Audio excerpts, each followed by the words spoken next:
Très présent à Orléans et grande figure du monde littéraire, évidemment, Maurice Genevoix a été aussi très proche des maires orléanais. Dès le début, d'ailleurs, dès la création des artistes orléanais, où on le voit intervenir auprès du maire de l'époque, qui était Albert Laville, avec lesquels il va très vite nouer des liens d'amitié. Et ce qui aide évidemment, parce qu'avec ces liens d'amitié avec les maires d'Orléans, eh bien, il pouvait aussi faire avancer la culture orléanaise. Il intervenait souvent.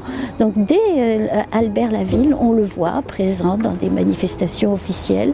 Et cet hôtel Grelot qui est derrière nous, eh bien, il en a très souvent franchi le beau perron. Alors, la grande amitié, ça va être Roger Secrétin, dont je vous ai déjà parlé, une belle amitié qui remontait au grenier et qui est très forte, parce qu'il ne faut pas oublier que Roger Secrétin est aussi un grand critique et un grand écrivain. Et puis un petit peu plus tard, il va être très proche de René Tina et très proche du couple René Tina. On le voit à ce moment-là souvent. Alors qu'il est déjà dans son grand âge, on le voit souvent à Orléans pour des choses qui sont émouvantes. Vous savez que René Tina a été un grand bâtisseur, c'est celui qui a développé le quartier de la Madeleine, qui s'investit beaucoup dans le quartier de la Source. C'est l'époque où il construit d'ailleurs la première bibliothèque de la Source, où il sera présent Maurice Genevoix lors de cette première inauguration.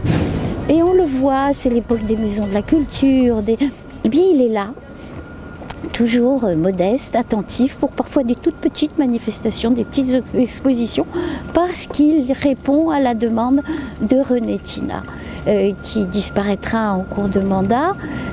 Et l'amitié se prolongera avec Gaston Gallou.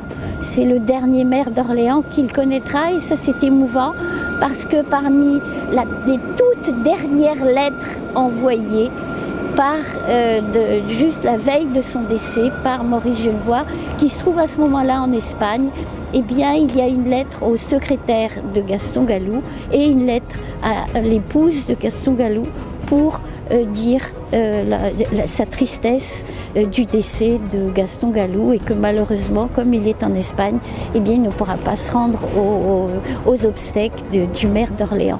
Donc vous voyez, depuis Albert Laville, ce tout premier maire au moment des artistes orléanais, jusqu'à Gaston Gallou qui décède juste avant lui, quelques jours avant lui, eh bien, voilà cette amitié aussi entre Maurice Genevoix, cette fidélité de Maurice Genevoix pour Orléans, qui s'est poursuivie à travers ses maires.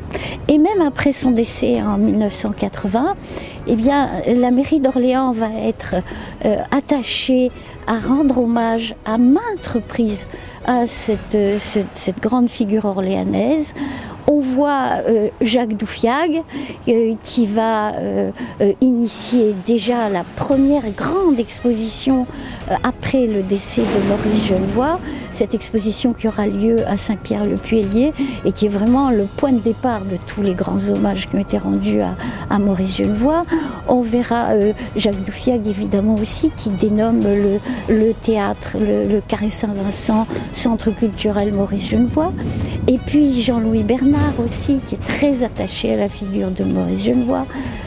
Jean-Pierre Sueur, qui verra souvent d'ailleurs Suzanne Genevoix à Paris en tant que sénateur, et puis qui donnera le nom de Maurice Genevoix au grand auditorium du centre de conférence.